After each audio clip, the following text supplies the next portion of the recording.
기호 1번 이재명 53.01%. 저를 지지해 주시지 않은 분들의 뜻도 새기도록 하겠습니다.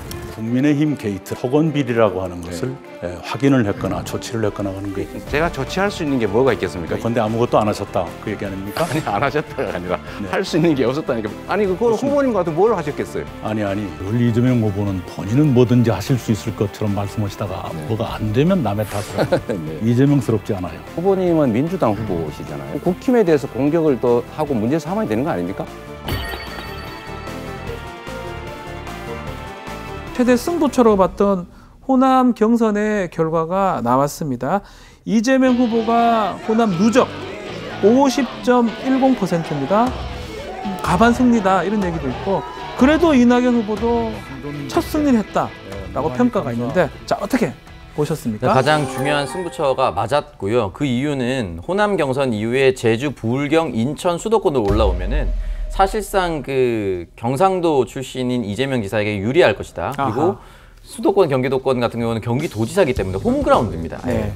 그렇기 때문에 그 전에 대세에 지장을 주는 것이 이낙연 캠프의 가장 큰 전략이었을 것이고, 전체 득표에서 이재명 후보를 50% 밑으로 어떻게 얼마나 끌어내리느냐, 이게 가장 중요한 싸움이었는데, 실질적으로는 광주 전남에서 0.17 정도 퍼센트 차이. 122표 차이더라고요. 네, 그러니까 이 정도 퍼센트 차이밖에 나지 않아. 물론 승리하긴 했습니다만 네. 큰 대세에 지장을 주지 않는 선에서 격차가 벌어졌고, 아하. 그리고 최종 합산이 50% 밑으로 끌어내는데 실패했습니다. 앞으로 이 부분에 대해서 어떻게 전개될지 모르겠지만, 저는 제주 부울경 정도만 지난다면은 앞으로 대세는 정말 뒤집기 어려운 상황으로 갈 수밖에 없다. 그런 생각이 들면서 이낙연 캠프는 저는 제주와 부울경의 모든 것을 걸어야 된다고 봅니다. 이 지사는 득표율 56.75%로 1위에 오르며 대세론에 힘을 실었고, 이낙연 전 대표는 35.71%로 2위. 이낙연 후보께서 광주 전남 결과가 발표되고 나서 네. 희망의 불씨를 봤다 이런 말씀 하셨어요. 불씨를 근데 이제 희망의 불씨가 이게 장작불을 태울 만한 게 아니고 약간 성냥불 같은 느낌이었다. 조롱하는 아니요. 이게 좀 근데 최소한 본인의 자존심을 지키신 거죠. 본인의 홈그라운드에서 이겼다는 자존심을 이겼습니까? 지키셨는데, 네.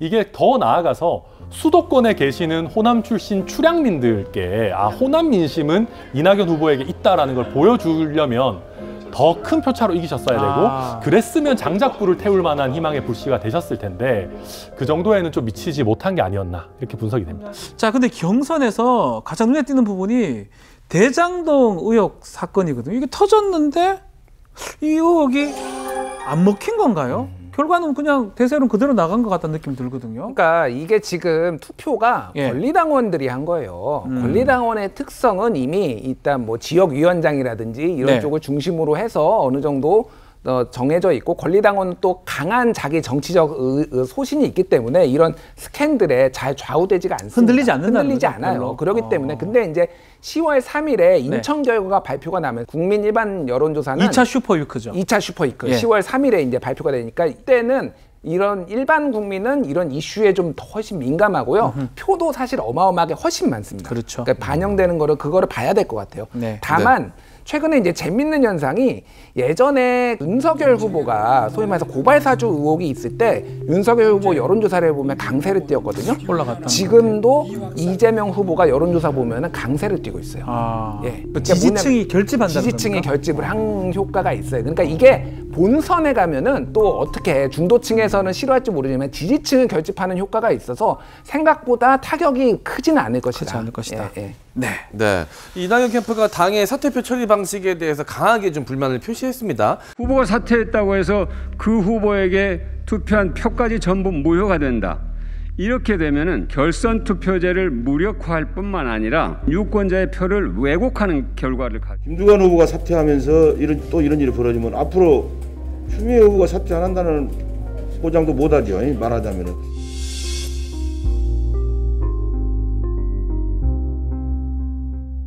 이 시점에서 추미애 후보의 사퇴를 이야기한 이낙연 캠프의 속내는 뭘까요? 추미애 후보가 또 상당히 화가 났습니다. 네. 사퇴하지 말라는 사인이 걸 수도 있고, 사퇴하지 말라. 아니면 사실상 이재명 캠프와 함께하고 있는 거 아니냐. 그러니까 계속 언론에서도 명추연대 얘기를 하고, 만약에 추미애 후보가 사퇴를 하실 경우에 지금까지 호남 누적이 50.10입니다. 네. 간당간당한 거죠. 그러니까 이 부분에 대해서 모수가 더 줄어들어 버리면은 훨씬 더 퍼센트가 높아질 가능성이 높기 때문에 그 부분에 대해서 우려하고 있고 또는 실제로 연대하는 것을 경계하는 부분이 있는데 집안 싸움을 더 부추겼어요. 그러니까 네. 지금 이낙연 캠프는 앞으로 남은 경선 순회 지역을 돌면서 나를 뽑아야 하는 이유에 대해서 더 집중을 해야 됩니다. 그러니까 추미애를 건드려서 얻을 것은 사실 저는 지금 없다고 보거든요. 그리고 만약에 김두관 사퇴표 포함을 안 한다 하더라도 49.7입니다. 네. 이게 큰 대세에 지장을 준다라고 보기에는 어렵거든요. 물론 이제 이낙연 캠프 측에서는 50이 아니니까 뭐 여러 가지 의미를 할 수 있지만 49.7이나 50.10이나 큰 차이는 국민들 입장에서 못 느끼고 있습니다. 네. 그렇기 때문에 이 부분에 대해서는 어쨌든 다른 캠프를 사퇴할 것이냐 말 것이냐라고 건드린 것 자체가 좀 자존심을 많이 긁은 내용입니다. 제가 잠깐 못 들었습니다. 누가 얘기했다고요? 김여정이가 네네. 북한에 언제 했습니까? 네. 이번에? 그걸 모르면 내가 넘어가겠습니다. 직접 주택 청약 같은 거 아니 저는 뭐 집이 없어서 만들어오진 못했습니다만 집이 없으면 만들어야죠 오히려. 네. 5015 아시죠? 네. 대통령으로서 제일 먼저 무엇을 해야 됩니까? 한번 좀 설명해 주시죠. 작게 5015라는 것은 한미 연합 사령부가 전시에 대북 계획입니다. 그러니까 전시. 작게 5015가 발동이 되면 대통령으로서 제일 먼저 무엇을 해야 되느냐? 일단 미국 대통령과 먼저 통화를 하겠습니다. 작게 5015 되면 미국 대통령하고 이미 협의가 끝난 거예요. 이건 어떻게 좀 실수라고 봐야 됩니까? 준비 부족으로 봐야 됩니까? 준비 부족이라고 보는 게 맞겠죠. 그러니까 사실 저는 솔직히 말씀드려 작게 5015 관련돼서는 약간 홍준표 후보가 퀴즈쇼 형식으로 질문한 거 맞습니다. 네. 그리고 이런 부분에 있어서 기습 질문에서 본인은 충분히 공부해오고 충분히 공부해오지 않았을 것으로 매우 추정되는 사람들에게 공격적인 질문을 해서 답변이 이상하게 나올 걸 알고 던진 거잖아요. 알고 던진 거다. 다만 어허. 이 부분에 대해서 정확하게 기억을 못한다 하더라도 예. 답변을 미국 대통령에게 먼저 전화하겠다라고 얘기하면은 주권 국가의 대통령으로서 어떻게 보이겠습니까? 그러니까 이거는 그냥 군필된 20, 30대 청년들도 그런 식으로 대답 안 할 거예요. 아, 저는 장교를 갔다 왔어요. 그러니까 장교는 더 전문적으로 아실 거잖아요. 그러니까 이런 부분이 준비되지 않은 모습처럼 충분히 보였고 또 그렇죠? 하나는 네. 집이 없어서 청약통장 만들지 못했다. 이거는 일반 국민들이 집을 가지기 위해서 어떠한 노력을 하고 있는가라는 이 노멀 패스를 아예 모르는 겁니다. 이건 진짜 말도 안 되는 겁니다. 그러니까 이런 부분에서는 비판 지점이 분명히 있고 조금씩 올라가고 있지만 여전히 부족한 점이 많다. 그리고 야심차게 홍준표 후보를 공격하는 질문을 또 외교안보 토론에서 했어요. 네. 2018년 이제 지방선거 때 후보들이 당 대표의 지원 유세를 좀 오지 말아달라고 한 이유가 뭐라고 생각해요? 남북 정상회담을 제가 위장 평화 회담이라고 했죠. 네네. 그것을 막말을 했다. 그래서 지방선거 유세를 못 나갔죠. 근데 그 1년 지난 후에 그게 위장 평화 회담이었다는 게 다 밝혀지지 않았습니까? 그래서 그러면은 미안하다고 이렇게 얘기를 하던가요? 그럼. 그리고 네. 내가 거꾸로 하나 물어봅시다. 네네. 그때 윤석열 후보는 그때 뭐 했습니까? 그 당시에 여기 있었던 사람 중에서 내가 그래 공경에 처하고 바른 말하고 당할 때 다 무엇하고 있었습니까? 당이 그래 공경에 처하고 있었을 때. 여기 나와 있는 후보님들 다 한번 이야기해 보세요. 상대가 어떻게 답변하는지에 대해서 재질문을 준비해야 되는데 그걸 안 했던 거예요 또. 바둑 두듯이 한 수 한 수를 좀 봤어야 된다. 그러니까 이거는 여전히 기성 정치인에 비해서 토론 실력이나 토론 스킬이 너무 부족하다는 것이 또 드러났습니다. 그만 때리십시오. 뼈 드러납니다. 지금 뭐. 아니, 그러니까 왜냐면 실제로 국민의힘 후보가 돼서 내년에 대통령이 될 수도 있습니다. 대한민국 대통령이. 네. 근데 이 정도도 한번 치고받지 못하면은 천하람 변호사가 더 나아요. 누가요? 대통령으로서. 천하람 변호사가요? 네. 제가 살이 많으니까 이제 좀 어떻게든 윤석열 후보를 좀 감싸보자면 감싸주세요, 제발. 너무 터무니없는 말실수이기 때문에 설마 청약통장이 뭔지 몰랐겠냐. 그거는 좀 다른 문제라고 보고요. 특히 또 청약통장 관련한 가점 공약도 내시고 그랬는데 그 정도로 세상 물정 모르는 분은 전혀 아닐 거다. 이거는 말실수일 거다라고 얘기를 드리고 싶고요. 또 한 가지 재밌는 것은 국민의힘 지지층에는 오히려 그 공격하는 홍준표 후보나 유승민 후보 쪽이 별로 호감을 못 주고 있어요. 왜냐하면 국민의힘 지지층에서 윤석열 후보가 나오자마자 토론을 통해서 기존의 홍준표 후보나 유승민 후보를 제압할 거라고 기대한 사람 아무도 없었습니다. 방금 작게 이런 얘기도 하셨지만 국민의힘 지지층 중에 약간 연배가 있으신 분들이 보시기에는 아니 뭐 저렇게까지 하냐라는 부작용도 있어가지고 예.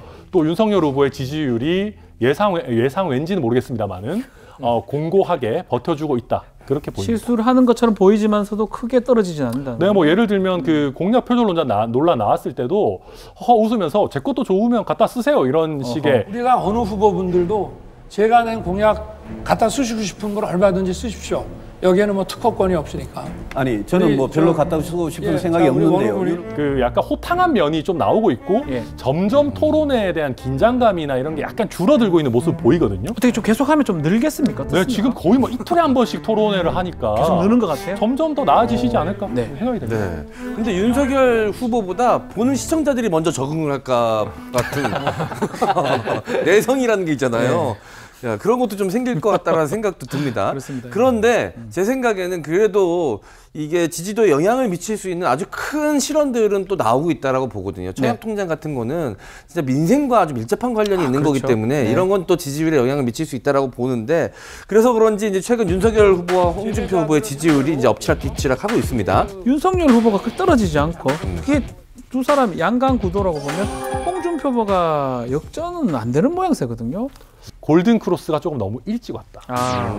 두 분이 거의 좀 비슷하게 간다라고 양강 구도라고 인식을 하다 보니까 국민들께서 특히 국민의힘 지지층에서 홍준표 후보에게도 굉장히 엄격한 잣대로 보기 시작한 겁니다. 네. 이분이 진짜로 우리의 최종 후보가 될 수도 있겠다. 그러다 보니까 이분이 갖고 있던 되게 좋은 장점들이나 재미있는 부분들이 기존의 도전자일 때는 되게 아주 유쾌하게 다가오고 좋은 매력 포인트로 다가왔는데 이분이 진짜 우리 대표가 된단 말이야 하면 예를 들면 우리 김준일 기자님한테도 골수 잡합니다. 이게 도전자가 그걸 하시면 재미있는데 이분이 우리의 정말 최종 후보가 된다고 생각하면은 조금 걱정이 되는 부분들이 있거든요. 그러다 보니까 홍준표 후보도 두각을 못 나타내고 약간 횡보하는 식으로 가고 있는 것이 아닌가. 자, 그럼 앞으로 홍준표 후보가 윤석열 후보를 꺾을 수는 있을까요? 두 분 어떻게 보십니까? 저는 일단 마지막 본선인 4인 토론. 2차 컷오프 이후에 4인 토론. 예, 4인 경선에서 그게 결정이 될 것 같다라는 생각이 들고 홍준표 후보로서 안 된다라고 생각하시는 분들은 2017년 대선에 투표하셨던 분들은 홍준표 후보가 본선 후보가 되면 안 된다라고 뼈저리게 느끼고 있을 겁니다.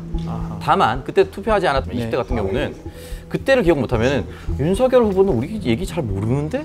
이렇게 생각할 수가 있거든요. 그러니까 1차 컷오프에서 어떤 결과가 나오느냐 그리고 2차 경선에서 또 어떻게 되느냐가 되게 중요할 텐데 국민의힘 지지하는 사람들 그리고 그 지지하시는 분들 중에 정권 교체를 강하게 바라시는 분들은 참 마음이 착잡할 것 같아요.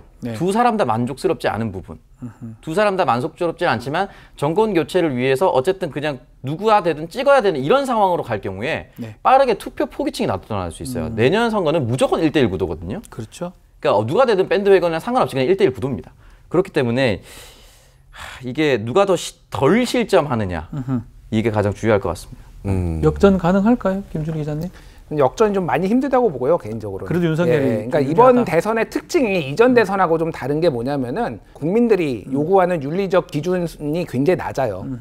예, 뭐 이를테면은 이재명 후보 같은 경우에도 뭐 전과가 4개가 있고 음주운전했고 하지만 전혀 그게 문제가 되지 않거든요. 그게 이전의 대선이었다라고 생각을 해보면은 굉장히 엄격하게 문제가 됐을 겁니다. 근데 이번에는 그러니까 역대 이제 양 진영이 2012년처럼 다 결집해서 싸우는 51대 49가 될 것이고 그래서 누가 되든 나한테 우리 진영에 이득이 되는 사람이다라고 한다라면은 윤석열 후보의 고발 사주 의혹도 진짜로 완벽하게 드러나지 않는 이상 이것도 치명적이지 않을 것이다. 그렇기 때문에 이재명 윤석열 구도가 될 가능성이 매우 높다. 자, 그러면 요거 하나 더 짚어보죠. 유승민 후보하고 특히 윤석열 후보, 또 박근혜 전 대통령 그 사면 관련해서도 좀 공방을 한 상황인데 TK 지역 민심을 잡아야 되잖아요. 이걸 어떻게 하는 게 맞는지 각자 고민이 될 것 같아요. 네, 저는 일단 좀 늦었다라는 생각이 듭니다. 유승민 후보께서. 저는 대선 준비하면서 대단한 정치 공약이나 뭐 이런 거를 정책을 준비하실 게 아니고 한 6, 7개월 전부터 대구 가서 사셨어야 되는 거 아닌가. 대구에 와서. 왜냐하면 지금 이제 선거 얼마 안 놔두고 가니까 약간 쇼하는 것처럼 보이는 부분들이 좀 있어서 이걸 어떻게 바로잡아야 되는지 아마 캠프에서도 굉장히 고민이 깊을 것 같고요. 보수의 그 텃밭인 대구에 마음을 얻어야 될 거 아니에요. 맞습니다. 그리고 제가 이제 지난주에도 유승민 후보랑 같이 방송을 했는데 문제의식은 잘 갖고 계세요. 아하. 대구에 계시는 60대 이상 장년층의 마음을 잡아야 된다라는 거는 아주 정확한 진단입니다. 근데 지금 토론회에서 하시는 것들이나 이런 걸 봤을 때도 조금 뭐랄까 여유 있거나 대인배 같은 모습이 나오는 게 아니고 좀 급해 보여요. 약간 그 어르신들이 보기에는 좀 이렇게 땡땡거리는 것처럼 느껴질 때가 많아서 저는 유승민 후보께서 이거를 마음을 뒤집으시려면 좀 기존에 본인이 갖고 있지 않았던 매력을 보여드려야 되고 그 매력은 똑똑하다는 거는 뭐 전 국민이 다 알고 계시는 거니까 좀 인간적인 매력을 어필해야 되고 결국 그렇게 돼서 본선 경쟁력이 있겠다라는 확신을 국민의힘 지지층에 드리게 되면은 유승민 후보를 내보내야지만 본선에서 우리가 이기겠구나. 윤석열, 홍준표 후보로는 좀 불안하다라는 심리가 확 살아난다면은 TK도 자연스럽게 따라올 수밖에 없다. 이 국민의힘 경선 4위 싸움이 굉장히 치열합니다. 누가 살아남을 거라고 보시는지 예측을 좀 들어보고 우리 좀 싶네요. 막전 마크는 또 예측을 많이 하는 방송 중에 하나 아겠습니까? 뭐 윤석열, 홍준표, 유승민까지는 좀 상수 비슷한 느낌이 들고 한 자리가 남은 것 같거든요. 예측을 좀 해주시죠. 저는 뭐 당연히 저기 물어볼 필요 없는데. 네, 아니라고 할 일은 없을 거고. 저는 황교안 후보가 네. 부정선거만 안 했으면 4등 됐을 거라고 봅니다. 부정선거 얘기만 안 했어요. 네. 왜냐면 최재형 후보와 황교안 후보 이미지가 너무 겹쳐요. 진중하고 목소리 중저음에 태도가 그렇게 불손해 보이지 않은 정권 교체를 이루고 나라를 바로 세우겠습니다. 국민을 위해 힘쓰는 사람 제가 해내겠습니다. 최재형이 바꾸겠습니다. 그러니까 보수가 전통적으로 좋아하는 모습이에요. 네. 근데 황교안 후보가 이번에 부정선거 얘기를 계속하면서 본인이 하지 않아도 될 말하면서 표를 계속 깎아먹었어요. 저는 그 얘기만 안 했으면 아마 황교안 후보가 최종 4인이 들어갔을 것 같은데 네. 그 얘기를 지금 계속 하고 있거든요. 돌아다니면서. 그래서 어부지리로 최재형 후보가 4등 할 것 같습니다. 자 그럼 뭐 말 나온 최재형 김에 후보는 캠프도 깨고 의전 전혀 안 받으시는데 비슷한가요? 의전 없으시죠? 없으실 거예요? 네. 아니요, 황교안 후보면 또 또 의전이 여기서 또 너무 황교안 또 이렇게. 저는 최재형 후보가 가장 가능성이 있는데 퍼센테이지로 얘기하면은 최재형 50, 황교안 30, 원희룡 15, 하태경 5, 이 정도 보겠습니다. 참 많이 확실한 거는 안상수는 아니다. 그건 확실합니다. 토론의 재미는 안상수 후보가 제일 재밌는 것 같은데요. 비율로 봤을 때는 상수가 아니다. 상수가 아니다. 안상수다. 알겠습니다. 네, 저도 최재형 후보가 살아남을 것 같습니다. 네. 왜냐면 유승민 후보는 그 당내 지지자들 세력 중에서도 이게 호불호가 확실히 갈리잖아요. 근데 최재형 후보는 그렇게 극호도 없지만 극불호도 없습니다. 그게 이 4위까지 남는 데는 도움이 되지 않을까라는 생각이 좀 드네요. 네, 저도 그랬으면 좋겠습니다. 4위 해서 본선 가는 게 중요한데 그죠? 아, 그럼요. 네. 4위 알겠습니다. 최재형 후보님 화이팅. 네. 자, 민주당 또 국민의힘 또 경선 짚어봤는데요. 자, 곧 본선 후보가 만들어질 것 같은데 그럼에도 불구하고 여러 가지 이슈들이 또 어떻게 또 진행이 될지 저희 막전 마크에서도 계속 말씀해 드리겠습니다. 자, 뉴스 코멘터리 막전 마크는 오늘 여기까지입니다. 유튜브를 통해 시청해주신 여러분 그리고 토요일 주말 저녁 함께해 주신 시청자 여러분께 감사의 말씀을 드리겠습니다. 고맙습니다. 또 윤석열 후보의 부친의 그 자택을 하천동인이죠. 그 소유주의 친누나가 그걸 매입했다. 문제가 있다고 봐야 됩니까? 어떻게 봐야 됩니까? 예, 하천동인 아니고요. 두 개를 합치셨는데 천화동인. 예, 하천대유랑 천화동인을 또 죄송합니다. 예, 합치셨더라고요. 너무 헷갈립니다. 천하대유고 하천동인이고 천하동인, 동인, 천하. OBS